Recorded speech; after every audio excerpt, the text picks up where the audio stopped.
Okay, this is a good video for everybody to check out.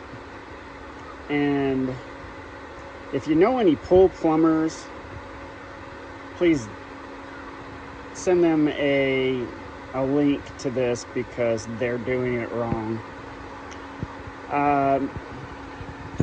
What we have right here in this area is the water coming through the pool equipment.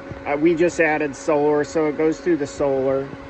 And as it comes out to here, this valve will either send water to the pool or to the spa. And when water goes off to the pool, you usually almost always see this pipe here jumping over with the check valve and a ball valve. That's the spa bypass. The reason why that is there is because people don't use their spa every day, but they want it cleaned every day. So we suck water from the pool only, and we send, when the water comes back to the pool, a little bit of it comes over to the spa, and it makes it overflow into the pool, and that keeps the spa clean. That's the way that it's always been done forever, since there's been pool and spa combinations. However, around the 80s and 90s, it became fashionable to raise the spa. You almost always see a spa at least a couple of feet, sometimes 10 feet above the pool. And that overflow that we talked about now is a water feature that pours off the spa and into the pool. And it's something that, you know, the customer, the homeowner doesn't realize that there's a function to that other than it's pretty and they like it. And when we add solar, we have to push water up to the roof now, and that slows your water flow down, and it will diminish this spa overflow, and they don't like that. Sometimes it's a nice sheer descent, and they don't want to see that go away. So we have to make some adjustments. There's two ways of doing it: physically turning a valve and sending more water to the spa, or ramping up the pump speed if they have a variable speed pump.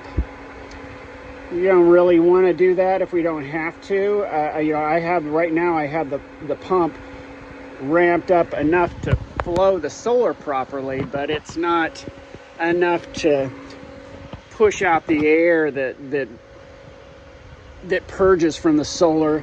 It gets stuck up in these valves, and it's not making the bypass. You know, the way that the bypasses are plumbed, the old way does not work for this, because I have no way of sending more water over the spa. I only have a way to slow it down, but no way to push water to the spa without cranking up the speed of the pump even more, which I don't want to do because it costs them more money for no reason. So our solution is to add, at great pain in my ass, in this case, a valve after the bypass and before the pool, so that I can choke, because the water wants to go to the pool because it's lower than the spa. It doesn't want to take that extra push to go up to the spa. So after adding this valve, and I give it a little turn, if I check out this check valve, I'll be able to see water start to flow. You can see my check valve opening up in there. And now I'm forcing water to go through this. And then shortly, I'll see water coming over this edge of the spa. There, I can zoom in a little bit. And now we see the spa putting on the show like it should. So it would be great if pool plumbers would catch up to the times and add that valve,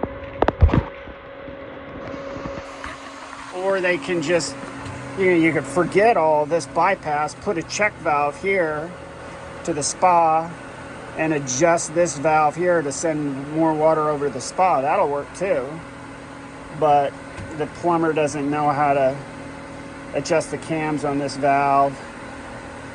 And if you do this, you can't just adjust the valves of the cam without putting a check valve here, or the spa will drain into the pool every day. It'll siphon over here without a check valve. That's what that check valve is for, is so the spa doesn't siphon into the pool every day. So at any rate, I'm just going to end up playing with this valve a little bit to get our flow right. And that's it.